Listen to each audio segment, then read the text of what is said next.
It's been a while since the winter 2024 season of anime have ended, and on God, it was amazing but in a weird way. We got a guy who couldn't stop eating monsters, to a girl who got way too horny during fight scene, to a peak Hokkaido propaganda. So let's get right into it without further wobbling. Let's start with Solo Leveling. It was probably the most hyped anime of 2024, but was it really worth the hype that it got? If I'm being honest, it was good, but it definitely wasn't as good as a lot of people said it was, and it's all because of its simple plot. Song Jin-woo, an average hunter, also nicknamed the weakest hunter known to mankind, until one day suddenly he stops being weak and starts being strong. Yeah, that's it, that's the whole plot. But don't get me wrong though, the production value is truly outstanding, and A1 Picture did an amazing job with the animation and fight scenes. And despite having a simple plot, Solo Leveling is famous for creating crazy hype around its main character, and it does an absolutely amazing job as a generic power fantasy, so it's still an S tier. Coming next is Gushing over Magical Girls, a cultural masterpiece. But oh boy, what do I say about this one? I don't wanna get age restricted, so I will keep this video PG-13. Gushing over Magical Girls is an anime about this girl named Yutena Hiragi who lives in a town which is protected by these three cute magical girls known as Trashmagia. And just like other typical high school girls, Yutena really loves them and is a big fan of them and wants to become a magical girl herself. But then one day she gets approached by this black bat-like creature that offers to turn her into a magical girl, which Yutena happily accepts. But unknowingly, she's transformed into a villain of an evil organization instead. Now that Yutena was a villain, this means she will have to fight the magical girls, even though she really adores them. But then for some reason, after defeating the magical girls, she gets turned on and does some really weird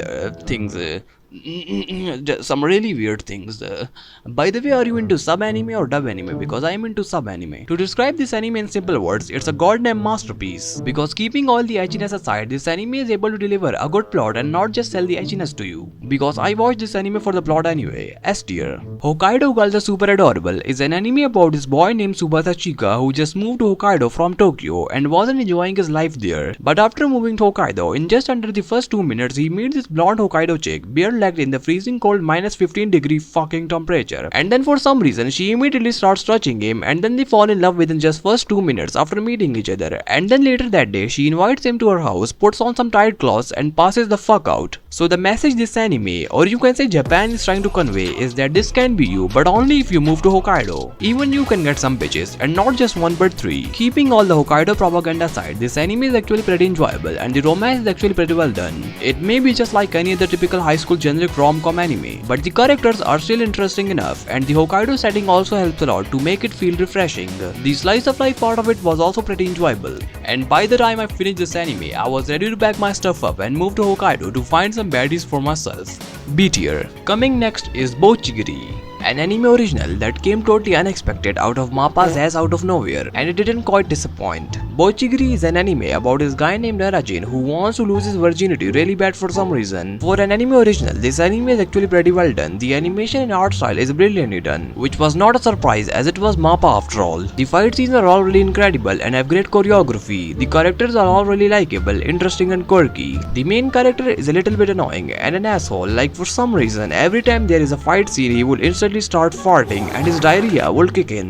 Even though the main character is a little bit annoying, I think people should have given this anime a chance, because I know a lot of people were pissed at the main character and dropped this anime. But the writer's intention was simply to leave all the room for character development at the end. Overall, it's an above average anime, or maybe I just enjoyed it more than most people personally. The plot was interesting enough, and I also love the Arabian Night references. B tier. Delicious in Dungeon or Dungeon Meshi is an anime about this guy named Laios, whose sister gets swallowed by a dragon in a dungeon, while his sister is able to save him and his other party members on time by teleporting them. Now to save his sister, he will have to go back to the dungeon, but his party members are too broke to find any food or supplies. So the only option they have is to eat whatever the fuck they can find on their way. As they are on their way, they also find this hot chef named Senshi, who helps them cook these amazing dishes, and then the whole anime is just them devouring one species of monster after another. Laios at one point even forgets that his sister is waiting for him to rescue her from the dragon's belly, because he is too hungry to eat monsters, and then by the time they pull her out of the dragon's belly, she is already turned into a fucking skeleton. All the jokes aside, this anime is just truly fucking amazing. The world building is crazy, and the mystery revolving around the dungeon is just really intriguing, and especially all the character designs are just beyond masterpiece and unique on their own. S+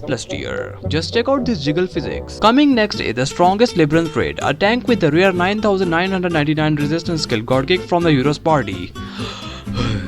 Yeah, that's not the fucking summary, that's the title. D tier. I'm not judging this anime from its title, by the way. I tried watching this anime but then I blanked out and my memory got erased. Classroom of the Elite Season 3. To give a short summary, Classroom of the Elite is basically an anime about this prestigious elite high school established by the Japanese government to produce the finest students in the country for the future. And one of those students is Ayano Koji, also known as Sigma Koji. Ayano Koji is basically the main character who doesn't give a fuck about anyone precisely and is only solely focused on achieving his goal to reach class A from D, and even as is not able to distract him. He's extremely intelligent, cold-hearted, the fastest runner in the school, and he also can beat the shit out of people twice his size. And he only uses people like pawns in chess. Now to talk about season 3, it was truly amazing. Even though the whole season felt a little rushed as they skipped some details, but it was still good enough and enjoyable. The whole intelligence competition between Ayano Koji and Sake Yanagi was really interesting, and Ayano Koji finally got some character development as he's finally trying to learn what is love. But the character I like even more than the main character is this guy Koinji, because Ayano Koji may be from the white room but Koinji is from the rich room, and the rich room only produces gigachads. Koinji doesn't give a single fuck about something that doesn't serve his purpose and rarely shows his skills and talent, but when he does he leaves everyone in shock because normally he's in the state of not giving a fuck at all. Overall, the difference between the light novel and the anime is like heaven and earth at this point, but the anime is still good enough and it's S tier. Coming next, Mr. Villain's Days Off is a really chill slice of life anime about this evil villain guy from an alien organization who is tasked with wiping out humanity and to claim Earth for their home planet. However, achieving such a great feat requires constant effort and non-stop work which can really fuck your mental health up.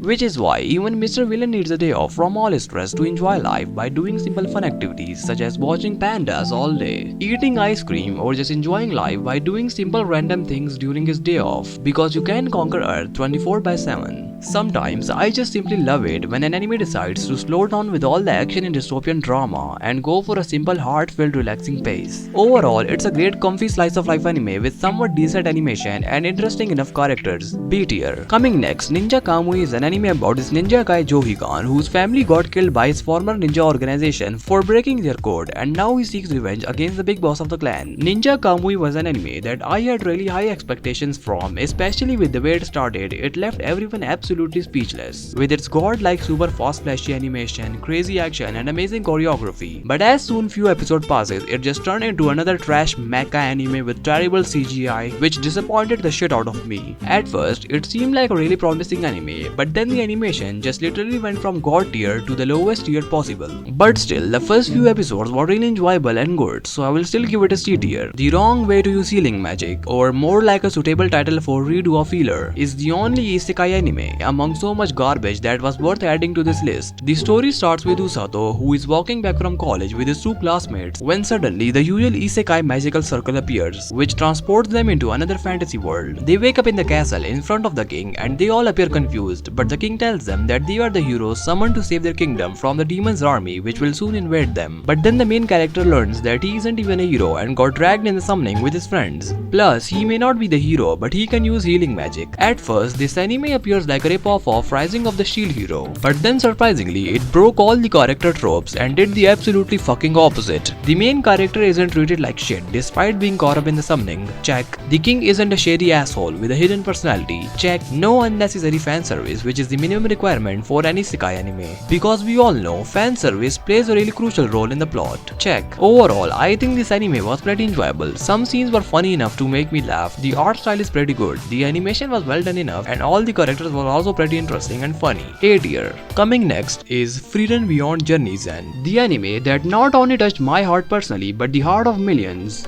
Frieren is the best slow and comfort anime of all time, but it often shuts the mouth of people that call it boring by throwing the best action scenes that your eye can ever witness. But more than that, it's the story of someone realizing the true value of life, the value of time and the value of people around you, and that each moment of happiness and joy. Frieren have one of the best written characters, one of the most wholesome romance subplot, great world building, beautiful art style, and most important of all of them, amazing waifus. The whole anime aired for 6 months with 28 episodes, and not a single episode had even a little drop in quality, which just tells how much love and effort was put into making this show possible. And now I can really say that Frieren truly deserves the #1 spot on Mal, because it seriously won't be wrong to call it one of the best anime of all time. God tier.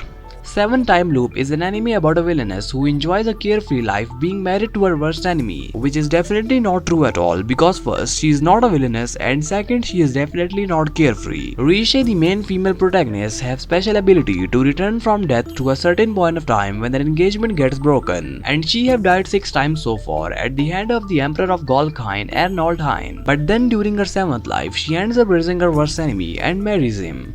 Overall, this anime is just freaking amazing. The main lead is extremely well written, which makes this anime really interesting on its own. The story is really intriguing and full of mysteries. The politics revolving around different countries was also interesting enough, and the anime overall had a good conclusion. A tier. Coming next is the Apothecary Daires, which is S+ tier. It's almost close to being God tier if I'm being honest. Maomao is simply hands down one of the best protagonists I've ever seen when it comes to modern animes. She's not fit under a certain trope, she's extremely sharp and is quickly able to adapt to different environments. She's really passionate, plus her obsession with poison, medicine and drugs makes her the cutest character. You can just simply say Maomao is the best girl. Overall, the Apothecary Diaries is just an incredible anime on its own, with all the mysteries revolving around the inner palace, and with the way Maomao deals with the politics and the hierarchy of the inner palace is just really interesting to watch. And now finally, the king of rom-com, The Danger in My Heart Season 2. This anime is just amazing and freaking so wholesome in a way that I can't even describe it. To be able to witness such a godly rom-com anime with your eyes, I can truly say that I am grateful to be alive in this day and age. This anime almost fills all the holes that are left in your heart from most rom-com animes and is able to give you that feeling, you know, the feeling that I'm talking about. This anime may be called The Danger in My Heart, but it's also capable of putting your heart in danger of exploding from the sheer wholesomeness that you can't feel anymore from most rom-com animes. S+ tier. It's almost God tier, but I think Frieren is just so incredible that it deserves that tier to itself on its own, which is the reason why I have included the Apothecary Diaries, Dungeon Meshi and The Danger in My Heart in S+